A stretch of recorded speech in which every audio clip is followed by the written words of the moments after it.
Welcome to our channel. మన ఇండియాలో అండి నియర్లీ ఒక 70% పీపుల్స్‌కి మోకాళ్ళ నొప్పులున్నాయి. అది పెద్దవాళ్ళకి అనుకుంటే మనం చాలా పొరపాటు పడ్డట్టే. సో, ఈ మధ్య కాలంలో 20+ ఏజ్‌లోనే ఈ ప్రాబ్లమ్ చూస్తా ఉన్నాం. అసలుకి ఎందుకు ఇలా అవుతా ఉంది? ఎందువల్ల మనకి ఈ మోకాళ్ళ నొప్పులు వస్తున్నాయి? ఈ విషయాలను తెలియజేయడానికి మనతో పాటు ఉన్నారు ఎండీ ఆయుర్వేద డాక్టర్ సుస్తా చల్లా గారు. సో, మేడం ద్వారానే ఈ విషయాలను తెలుసుకుందాం. నమస్తే మేడం. నమస్తే అండి. మేడం చిన్న పెద్ద తేడా లేకుండా ప్రతి ఒక్కరిని వేధిస్తున్న, బాధిస్తున్న సమస్య మోకాళ్ళ నొప్పుల ప్రాబ్లమ్. సో, ఈ ప్రాబ్లమ్‌కి ప్రాబ్లమ్ వచ్చిందంటే ఫస్ట్ మోకాళ్ళ నొప్పుల ప్రాబ్లమ్ గానీ మన బాడీలో ఏ పెయిన్ వచ్చినా టాబ్లెట్ వేసుకొని రిలాక్స్ అవుతారు. బట్ రికరెంట్‌గా వస్తూనే ఉంటది ఈ ప్రాబ్లమ్. సో, ఈ ప్రాబ్లమ్ ఎందుకు ఇలా తక్కువ ఏజ్‌లో వస్తుంది? మామూలుగా మోకాళ్ళు అరిగిపోతే వచ్చేటువంటి మోకాళ్ళ నొప్పి అయితే ఒక ఏజ్ తర్వాత వస్తది. ఎందుకంటే గుజ్జు అరిగిపోతది కాబట్టి. కానీ మోకాళ్ళలో టాక్సిన్స్ అంటే మోకాళ్ళకి సప్లై చేసేటువంటి రక్త సరఫరాలో జరిగే హెచ్చుతగ్గుల వల్ల అక్కడికి వెళ్ళాల్సినటువంటి సర్క్యులేషన్ సరిగా వెళ్ళకపోయినా లేదా అక్కడ నుండి మళ్ళీ డ్రైన్ అవ్వాల్సింది సరిగా బాడీలో డ్రైన్ అవ్వకపోయినా మోకాళ్ళ నొప్పులు వస్తాయి. నేను ఈ మధ్య కాలంలో నార్మల్గా మన ప్రాక్టీస్లో అబ్జర్వ్ చేసి చూసింది అయితే ఎవరికైతే వారికోజ్ వెయిన్స్ ఎక్కువ ఉంటాయో లేడీస్లో వాళ్ళలో ఈ మోకాళ్ళ నొప్పులు చాలా కామన్గా మనం అబ్జర్వ్ చేస్తున్నాం. ఎందుకు అంటే ఈ వారికోజ్ వెయిన్ వల్ల బ్లడ్ అనేది కిందికి వస్తుంది కానీ సరిగ్గా సర్క్యులేషన్ అనేది పైకి వెళ్ళదన్నమాట. సో ఎక్స్చేంజ్ ఆఫ్ ఈ ఏదైతే మనకి న్యూట్రియంట్స్ అండ్ వేస్ట్ అనేవి సరిగా జరగక కొంత ఏరియాలో అవి అట్లనే స్టాగ్నెంట్గా ఉండిపోతాయి. అందాల్సినంత రక్త సరఫరా అనేది ఆ ప్లేస్కి వెళ్ళదు కాబట్టి వాళ్ళకి అక్కడ టాక్సిన్స్ అన్ని పేరుకుపోయి మోకాళ్ళు అనేది నొప్పి రావడం, కొంతమందికి వాపులు రావడం ఇవన్నీ కూడా మనం చూస్తూ ఉంటాం. అండ్ సెకండ్ వచ్చేసి ఫిజికల్ యాక్టివిటీ అస్సలు లేకపోవడము అన్నది ఒకటి. మీరు చాలా మందిలో చూడండి చిన్నపిల్లలే వాళ్ళు ఎప్పుడూ పైనే కూర్చోవడము, బెడ్స్ మీదనే కూర్చొని తినడము అలా చేస్తూ కింద కూర్చొని లేవడము, అసలు ఫిజికల్గా యాక్టివ్గా లేకపోవడం వల్ల చాలామంది అమ్మాయిలు అయితే అసలు ఇప్పుడు మీరు అడగండి కింద కూర్చొని సపోర్ట్ లేకుండా లేవండి అంటే ఒక్కరు కూడా లేవరు. వాళ్ళ బాడీ వాళ్ళు లేపడానికి అంత కష్టపడుతున్నారు. సో ఇవన్నీ ఎందుకు అని అంటే వాళ్ళ లైఫ్ స్టైల్లో అంత చేంజెస్ తీసుకొచ్చారు. మొత్తం సెడెంటరీ లైఫ్ స్టైల్ అండ్ అసలు కూర్చొని ఫిజికల్గా కొంచెం మనం ఈ జాయింట్కి మీరు ఎక్సర్సైజ్ చేస్తే అది యాక్టివ్గా ఉంటుంది. అందుకే ఇప్పుడు చాలామంది సాఫ్ట్వేర్కి వెళ్ళే వాళ్ళు ఎక్కువగా చెప్తుంటారు. ఎందుకు అంటే వాళ్ళు సెడెంటరీగా అట్లనే కూర్చొని ఉంటారు కాబట్టి. ఈవెన్ 28-30 ఇయర్స్ వాళ్ళు కూడా ఒక యాంగిల్లో మా మోకాలు వంచితే నొప్పి వస్తుందండి, మెట్లు ఎక్కితే నొప్పి వస్తుందండి, లేకపోతే నడుస్తున్నప్పుడు సౌండ్ వస్తున్నాయని చెప్తున్నారు. ఎందుకు అని అంటే రెండు కారణాలు. ఒకటి వాళ్ళకి లైఫ్ స్టైల్ అనేది సరిగా లేకుండా ఫిజికల్గా అస్సలు యాక్టివ్గా లేకపోవడం వల్ల జాయింట్స్కి అందాల్సిన సరఫరా అందదు. ఎప్పుడైనా మన బాడీ మంచిగా తినాలి, కరెక్ట్గా వ్యాయామం చేయాలి, అప్పుడే బాడీ అనేది స్ట్రాంగ్గా అవుతుంది అనమాట. సో తినడం అనేది తింటున్నారు కానీ అందించాల్సినంత ఫిజికల్ యాక్టివిటీ అందించకపోవడం వల్ల జాయింట్స్ కూడా చాలా వీక్ అవుతున్నాయి చాలా మందిలో.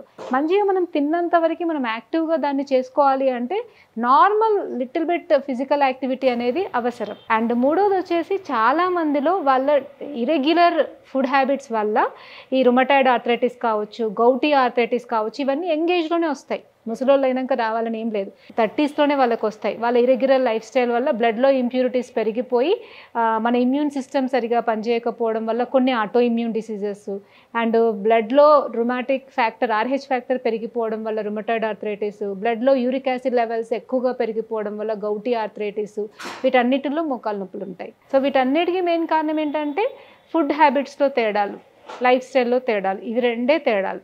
సో ఇవన్నిటినీ మనం ఇష్టం ఉన్నట్టుగా చేయడం వల్లనే ఈ మధ్య కాలంలో యంగ్ ఏజ్లో కూడా వాళ్ళకి ఇట్లాంటి మోకాళ్ళ నొప్పుల సమస్యతో వాళ్ళు బాధపడడం. నిజంగా మేడం, ఒకప్పుడు మన పూర్వీకులు చూసుకుంటే వాళ్ళు పొలం పని చేసేవాళ్ళు. అందరికి అంటే ఒక ఏజ్ 60-70 ఇయర్స్ వచ్చినా కూడా వాళ్ళకి ప్రాబ్లం ఉండేది కాదు. పొలం పనుల విషయం పక్కన పెట్టండి, అప్పట్లో మంచాలు ఉండేటివి కావు ఇండ్లలో. Okay madam. అంటే ఒకసారి ప్రొద్దున లేసారు అని అంటే మళ్ళీ వెళ్ళి ఎక్కడో కూర్చోవడం, పైన పడుకోవడం చేసేవాళ్ళు కాదు.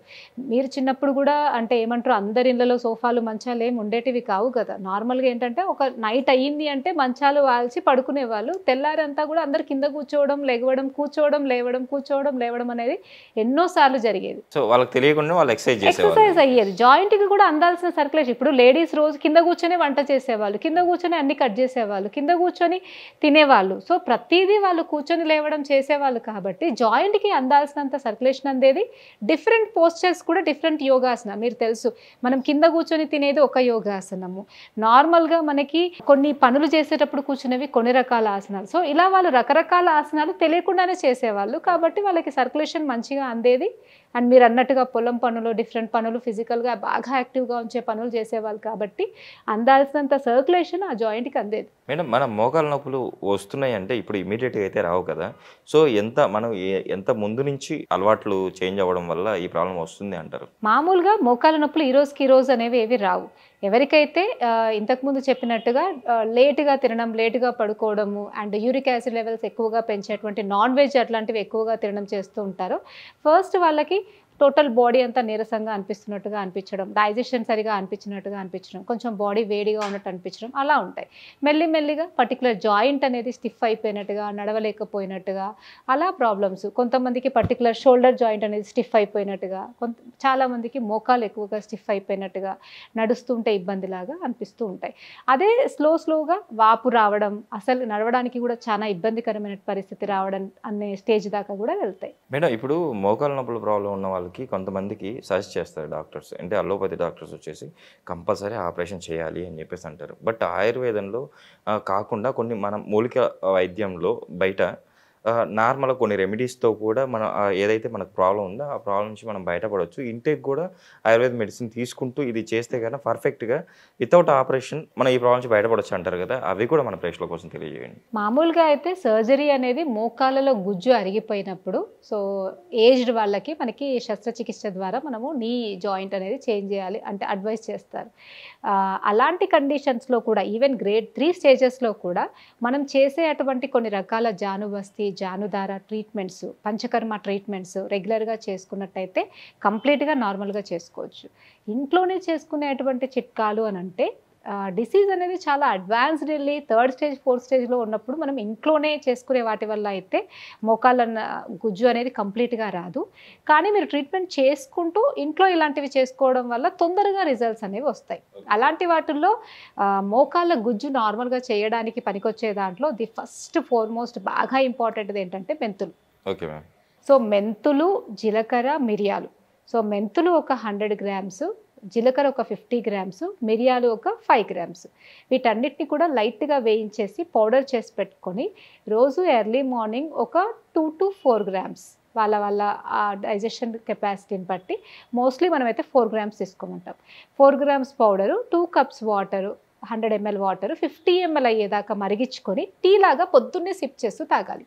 Okay ma'am. దానివల్ల ఏమవుతుందంటే మెంతుల్లో ఉండేటువంటి సబ్స్టాన్సెస్ మామూలుగా గుజ్జు బాగా పెంచడానికి యూజ్ అవుతుంది. Okay ma'am. జీలకర్ర ఏం చేస్తుందంటే అక్కడ ఉన్నటువంటి వాపును తగ్గించడానికి హెల్ప్ చేస్తుంది. మిరియాలు ఏం చేస్తాయంటే బ్లడ్ ఫ్లో అనేది సరిగా ఉండడానికి, బ్లడ్లో ఉన్నటువంటి ఇంప్యూరిటీని తొలగించడానికి హెల్ప్ అవుతుంది. సో దీన్ని మీరు క్రమబద్ధంగా ఒక మెడిసిన్ లాగా అనుకొని ఒక 3 months పాటు రెగ్యులర్గా తాగుతూ చిన్నపాటి మోకాలికి సంబంధించిన ఎక్సర్సైజ్ చేసుకోవాలి. చేసుకున్నట్టయితే సర్జరీ అవసరం లేకుండానే మోకాళ్ళని కంప్లీట్గా నార్మల్ చేసుకోవచ్చు. నిజంగా మేడం ఈరోజు మన ప్రేక్షకులందరికీ చాలా చక్కటి విషయాన్ని అయితే తెలియజేశారు. ఆ మోకాళ్ళ నొప్పుల ప్రాబ్లం ఉన్నవాళ్ళు అసలు ఎందుకు వస్తూ ఉంది ఈ ప్రాబ్లము, ఈ ప్రాబ్లం వచ్చిన వాళ్ళు మన ఇంట్లో దొరికే ఈ 3 ఇంగ్రీడియంట్స్తో మోకాళ్ళ నొప్పుల ప్రాబ్లం నుంచి ఎలా బయటపడవచ్చు, అంటే దీంతో పాటు ఎక్కువ ప్రాబ్లం ఉండి ఆపరేషన్ చేయించుకోవాలనుకున్న వాళ్ళు వితౌట్ ఆపరేషన్ ఆయుర్వేదంలో ఎలాంటి ట్రీట్మెంట్లు ఉన్నాయి చాలా చక్కగా వివరించారు మేడం. Thank you.